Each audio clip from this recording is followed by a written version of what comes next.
Yes.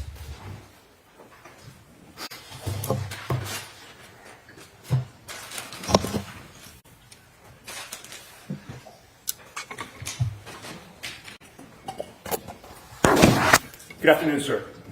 Good afternoon. Sir, you knew before you got into Ambulance 2 that you were heading to Fairview Road for what is called a Section 12, correct? We were dispatched for a Section 12, correct? Right. And that was not your first call for a Section 12, right? No. You had been in that job since 2006? Yes. You've handled a number of them over the years, correct? Correct. The fact that the call came in as a Section 12 gave you some idea of the nature of the issue that you might be dealing with, correct? We had an idea that it was for a psychological issue, correct? Right. It told you that somebody at that location was suspected of being in some type of either psychiatric or emotional distress, correct? Yes. And on your crew, or of your crew, I should say, you were the one to drive the ambulance 2 to the residence, correct? I drove to the address at Fairview. Now, you've said that when you got to Fairview Road, you don't recall the time, but you do recall that there were still emergency vehicles on scene, correct? I do. There was nobody lying in the front lawn of 34 Fairview at that time, correct? Correct. And do you know how much later, after 6 a.m., you would have gone there? You'd have to refer to my partner's report. You don't know if it was minutes or hours later? It was minutes. It was within the hour. I don't know. Within the hour, Yep. okay. And you said that there were, or you testified that there were 2 police vehicles on scene, correct?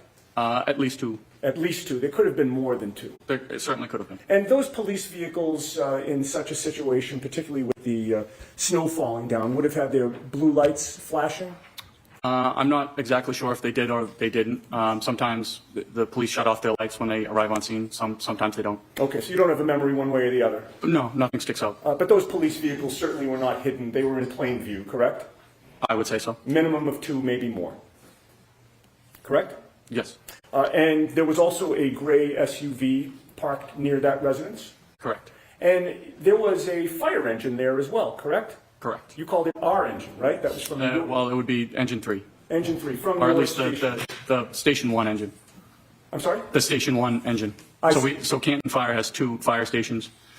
We were coming from the second station. The Station 1 engine is the one that responded to Fairview. Okay, and that was a typical large fire engine, correct? Yeah.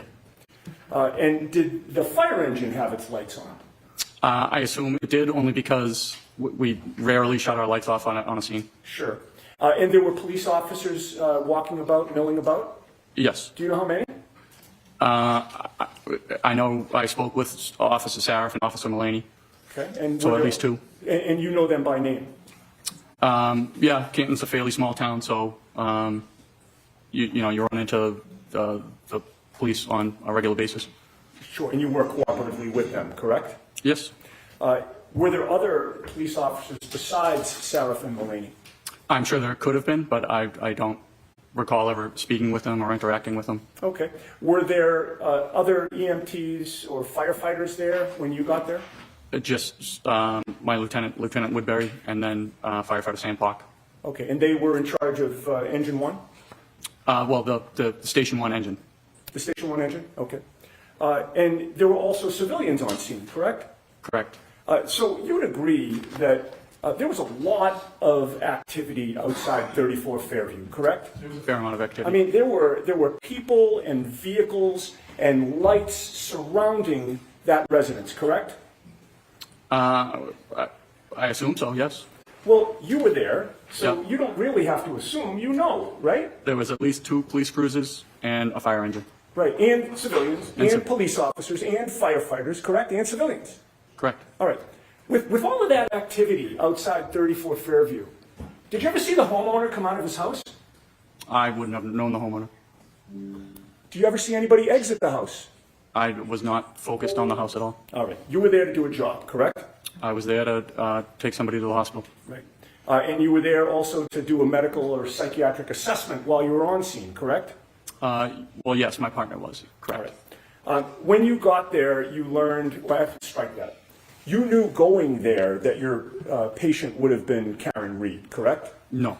Okay. When you got there, you learned your patient was to be Karen Reed, correct?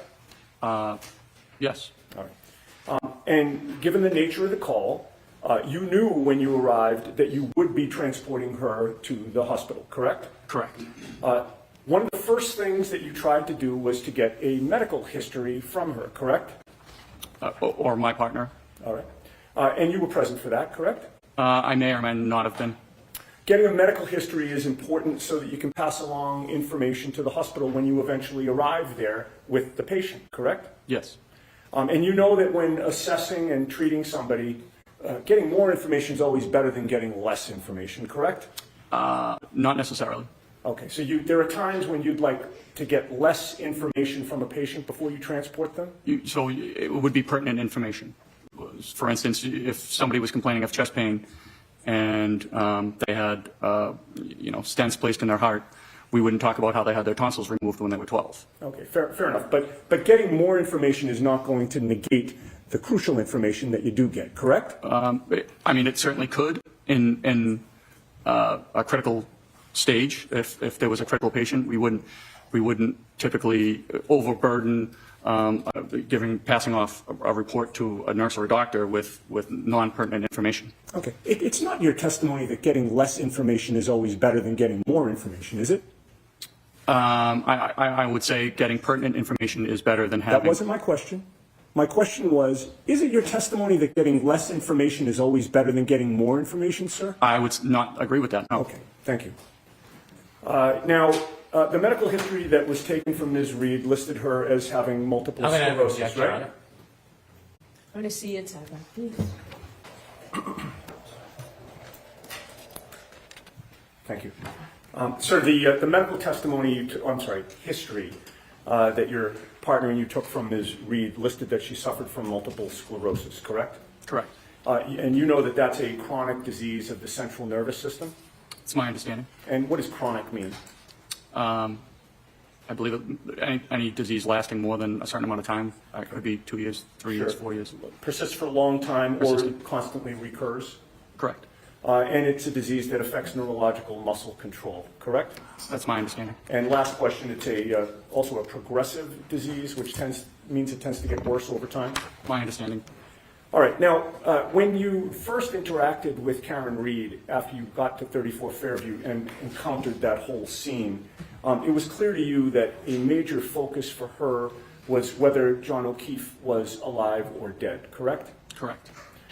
Bless you. She asked if somebody could survive after having been found in the snow without a jacket, correct? For many hours, correct. All right.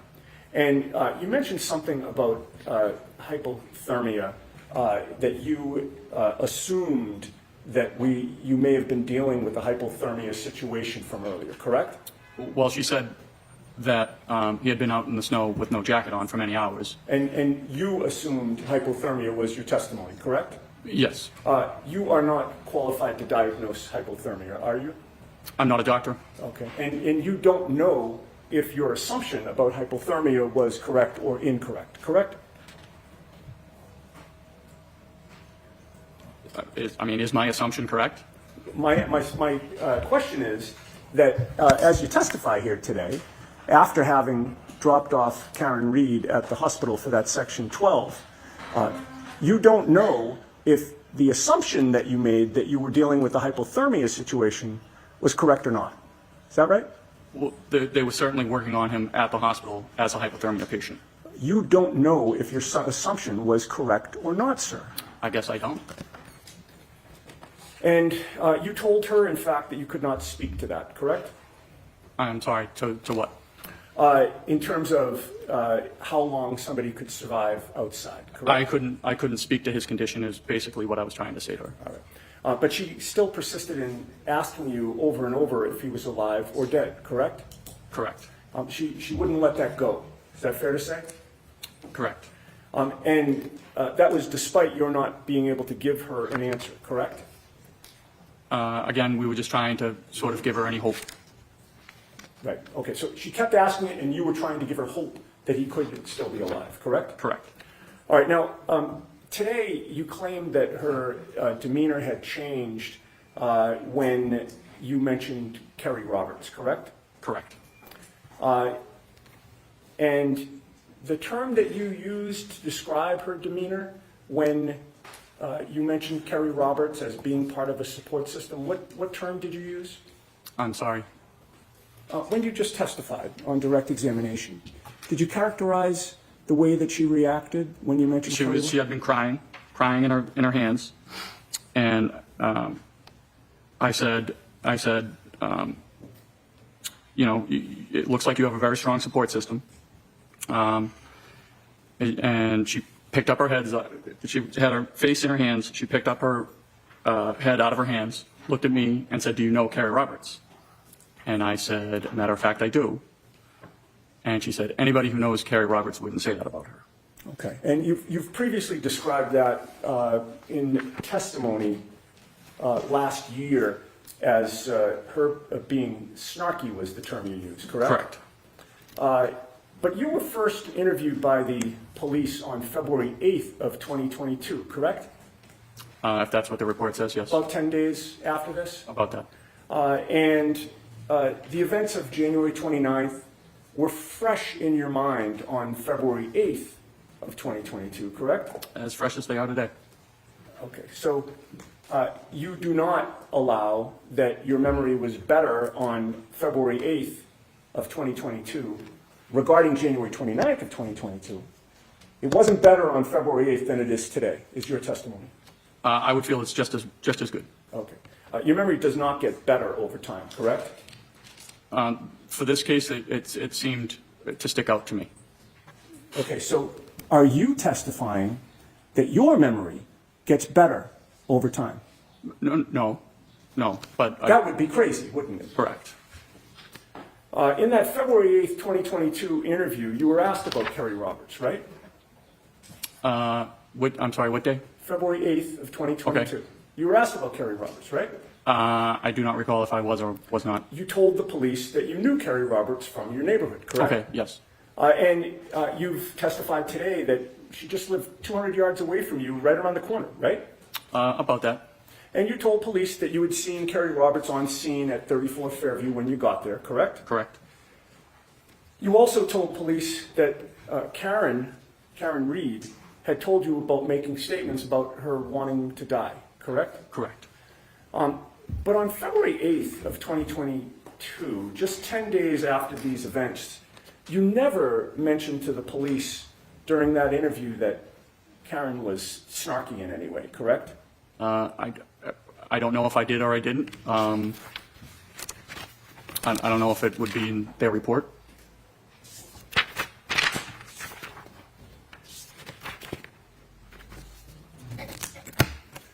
If you saw that report, would it refresh your memory as to whether or not you mentioned snarkiness?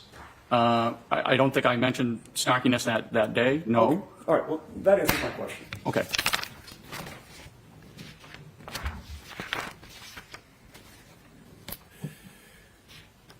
But after that interview, and of course, even after January 29th of 2022, you went back to your neighborhood, the same neighborhood that you lived in with Kerry Roberts, correct?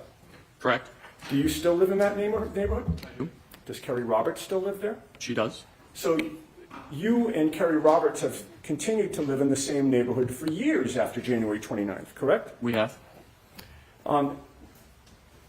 And before you ever encountered Karen Reed that day, you had interacted with Kerry Roberts in the past, correct? Briefly, yes. Well, you were both on the same neighborhood Facebook page, were you not? Yes, that's why I volunteered to bring the fire truck to the Right. block So party. one time she had posted on that neighborhood Facebook page that she wanted to have a fire truck at the neighborhood block party, correct? Correct. And that's when you replied and volunteered that you would bring the fire truck to that block party as she requested, correct? Correct. And you also worked with Kerry Roberts on the Ponkapog Civic Association, did you not? I did not know. She worked on the board prior to my arrival on the board. So you both worked on the same board, but just at different times? Different times, correct. All right.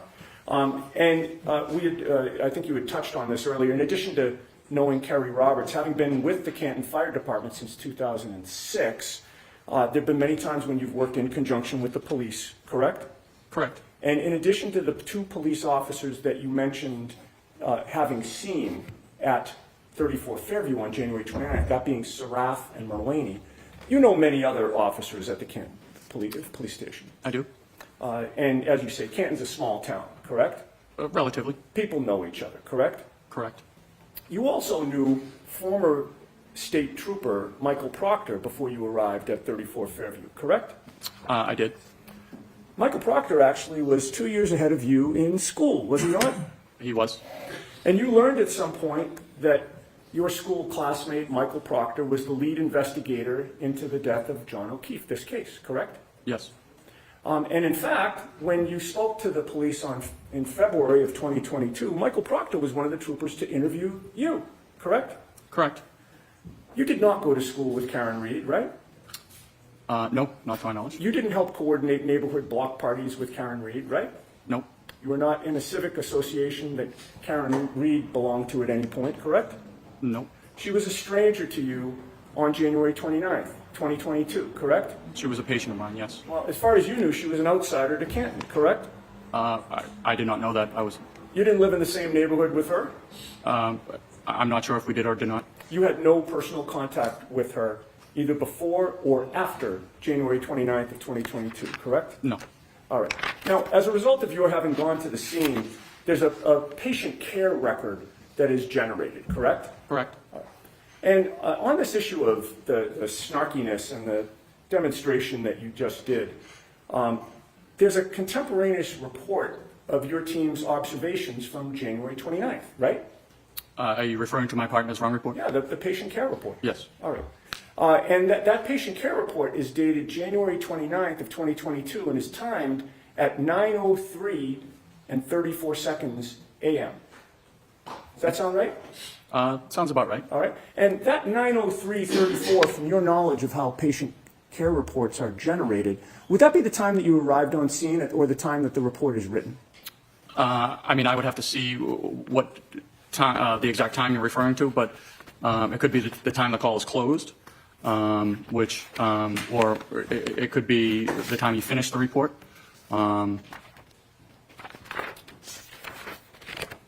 There could be multiple reports. I'm not exactly positive which report you're talking about. Okay. In any case, it was from that morning, correct? Well, it did. I assume so. I mean, there was only one morning that you went to 34 Fairview. Well, no, but there could be two reports. So the engine has to write a report and the ambulance has to write a report. But they're both about that morning, correct? Correct. All right. Now, there are boxes to fill out on the patient care record, correct? Correct. One of the boxes is primary impression.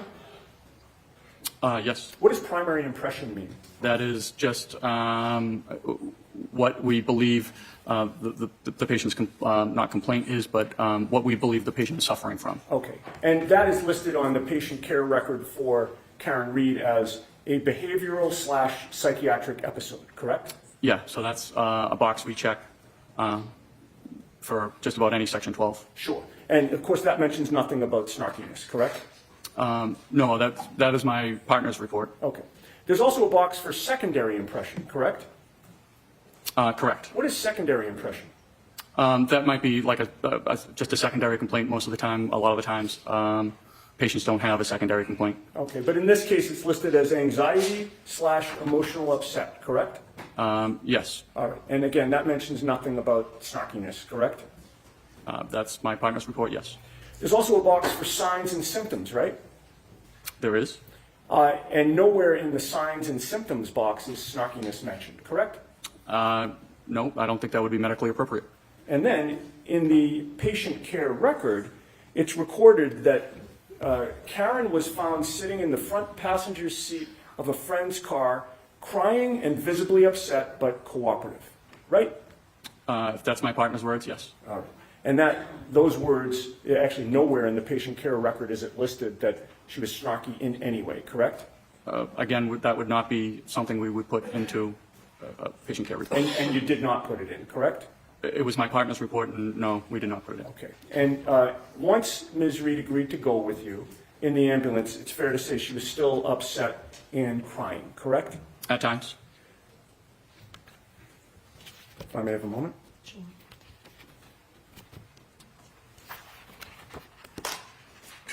Actually, if I can just get my glasses so that I can see.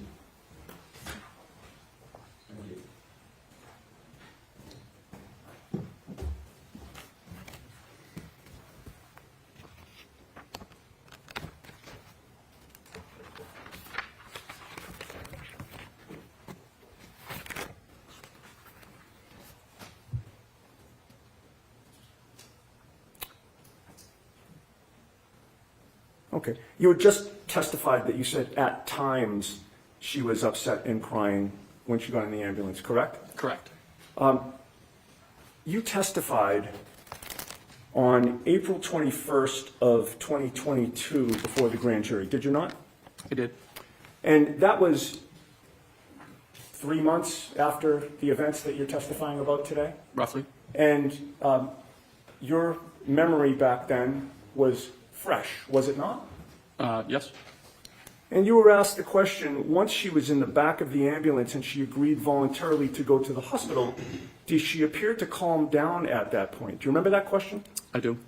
And your answer was, I mean, she wasn't arguing against us at that point. I mean, once she, agreed to come with us voluntarily, I mean, she was still upset, crying, and talking on the phone. Do you remember that answer? I do. All right. You didn't mention in that answer that it was only at times that she was crying and upset, correct? No. Okay.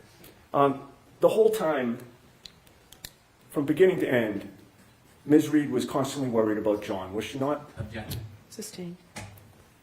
You recall that she was on the phone at one point speaking to someone that she called Papa, correct? Correct.